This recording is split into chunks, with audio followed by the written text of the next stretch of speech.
Hello everyone, today I'd like to show off the Edwards 40-ton C Ironworker. This machine is powered up by 115 volts, plugs into any outlet. It has fork pockets so you can easily move it around your shop.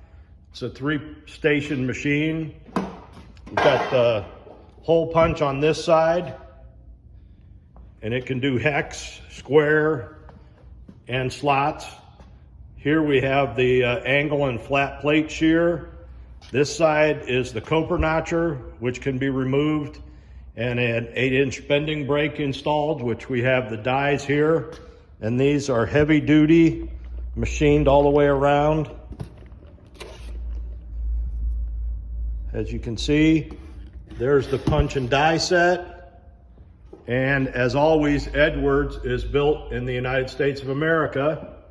And we've got a handle, easy position the foot pedal, and it's protected in seal tight, not just a rubber cord on the floor. Thank you.